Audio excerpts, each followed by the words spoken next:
बड़ी पुरानी कहावत है, हंस के बोले दुर्जन छिपके रहे सियार, कहे पंथ तुम इन दोनों से रहियो होशियार। पाकिस्तान ने ये कहा है कि वो तालिबान को मान्यता नहीं देगा तब तक जब तक कि तालिबान के अंदर हर समुदाय के लोग सरकार में शामिल न हो। इस बयान के बाद आपको ये वाला सीन जरूर याद आएगा, पर इसके पीछे बड़ी कहानी है। आखिर पाकिस्तान ऐसा क्यों कहने लगा? क्योंकि बड़ा वाला कहर टूट पड़ा है अमेरिका का पाकिस्तान के ऊपर। संसद में बहस के बाद अब एक्शन में आया है अमेरिका और उतर गया है पाकिस्तान की जमीन पर। तो वहीं दूसरी तरफ बांग्लादेश के साथ फ्रांस ने एक ऐसा फैसला ले लिया है जिसका असर भारत पर भी देखने को मिल सकता है। फ्रांस ने कुछ ऐसा दिया है जिसके बाद ये सवाल उठ रहे हैं कि आखिर बांग्लादेश पे कौन सा हमला होने वाला है या बांग्लादेश किस देश को निशाना बनाने वाला है। क्या फ्रांस की वजह से भारत किसी तरह की मुसीबत में आ जाएगा? इसके अलावा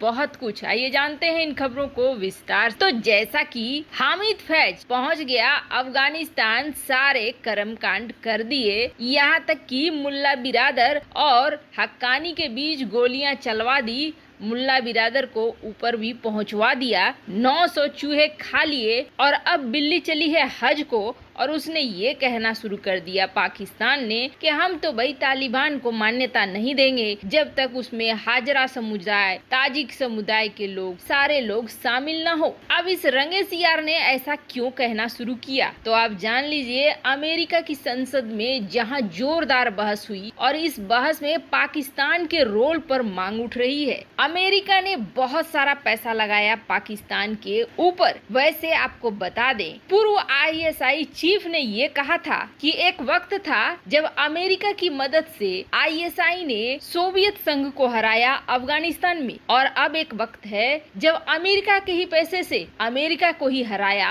अफगानिस्तान में। जब इतिहास लिखा जाएगा तो इस बात को जरूर लिखा जाएगा। तो वहीं कई ऐसे नेता हैं पाकिस्तान के जो साफ साफ ये कह रहे हैं कि हमने दुनिया को बता दिया है कि ISI और पाकिस्तानी सेना जब कुछ करने पे आए तो बहुत कुछ कर जाएगी। तो पाकिस्तान के ऊपर जहां अमेरिकी संसद में बवाल इतना मच गया कि अमेरिका के विदेश मंत्री एंथनी ब्लिंकन को ये कहना पड़ा कि 20 साल में अमेरिका के साथ पाकिस्तान ने जो कुछ भी किया है, अफगानिस्तान में जो रोल अदा किया है, उस सब की हम गहन जांच करेंगे। आर्टिकल देख सकते हैं आप स्क्रीन पे, जिस पे एंथनी ब्लिंकन का साफ साफ संदेश दिख रहा है और अमेरिका एक्शन वाले मोड में उतर ही गया। अभी बयान ही दी थी कि अगले दिन पाकिस्तान के ऊपर हो गई है बड़ी कार्रवाई। पाकिस्तान से नाराज सिर्फ अमेरिका ही नहीं है, बल्कि ईरान भी बौखलाया हुआ है और तजिकिस्तान भी बौखलाया हुआ है। ये आधी दुनिया अब पाकिस्तान के पीछे पड़ी हुई है, इसलिए पाकिस्तान अपने सुर बदलने की कोशिश कर रहा है। पहले तो पाकिस्तान ने भारत पर सवाल उठाने शुरू किए, लेकिन भारत को जब देख लिया कि सारे इंटेलिजेंस ग्रुप यहीं आ रहे हैं और यहाँ पर कुछ बड़ा फैसला हो रहा है, तब भारत छोड़ अपनी जान बचाने पे लगा हुआ है। जिसके बाद पाकिस्तान इस तरह के बयान देना शुरू कर रहा है जैसे कि वो तालिबान के समर्थन में नहीं है, तालिबान को अभी मान्यता नहीं देने वाला है, उसका अफगानिस्तान में कोई रोल नहीं है, वो तो बिल्कुल सीधा साधा सा है। पर अमेरिका कहाँ सुनने वाला है। अमेरिका ने सबसे पहले अपनी टीम उतार दी है FATF की पाकिस्तान के अंदर। अब पाकिस्तान की मनी लॉन्ड्रिंग से लेकर आतंकवादियों के साथ गठन को लेकर भी अमेरिका जांच कर रहा है और जांच के लिए अमेरिकी टीम यहां पहुंच चुकी है। मतलब पाकिस्तान के ऊपर अब बड़े वाले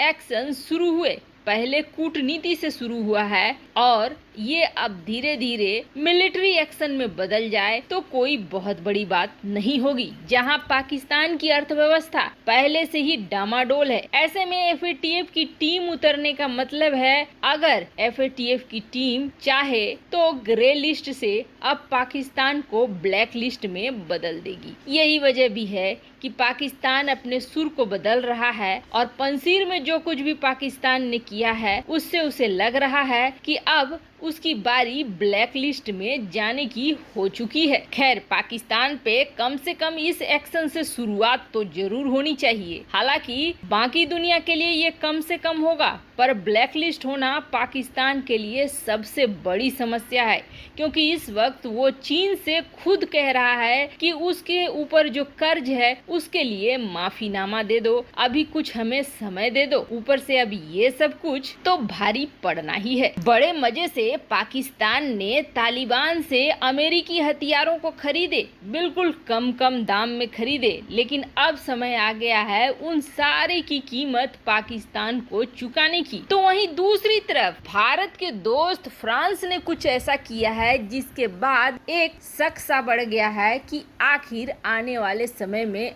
क्या हो सकता है और फ्रांस ने ऐसा क्यों किया है। दरअसल बांग्लादेश को देखिए, बांग्लादेश में वैसे तो सरकार प्रो इंडिया है, भारत की बातचीत और भारत के रिश्ते बांग्लादेश के साथ सही ही है, लेकिन बांग्लादेश के अंदर जनता में कट्टरवाद बहुत ज्यादा बढ़ा है। ये हमने तब भी देखा था जब फ्रांस के यहाँ मोहम्मद के कार्टून के नाम पर बवाल मचा था, तब बांग्लादेश में इस तरह के प्रोटेस्ट होने लगे थे, और जब पीएम मोदी वहां पहुंचे थे तो उस वक्त भी कुछ इसी तरह का माहौल बन गया था। बांग्लादेश को देखकर ही लग रहा है कि यहाँ अब जैसे पाकिस्तान के कट्टरवादी थे वो सोच पहुंच गई है बांग्लादेश के अंदर। पर भारत के साथ अभी तक रिश्ते सही ही रहे हैं। शायद इन रिश्तों को देखते हुए ही फ्रांस ने इतना बड़ा फैसला ले लिया, और फ्रांस ने दरअसल बांग्लादेश मिलिट्री के साथ एक समझौता किया, और ये समझौता आयशा एयर डिफेंस रडार को लेकर है,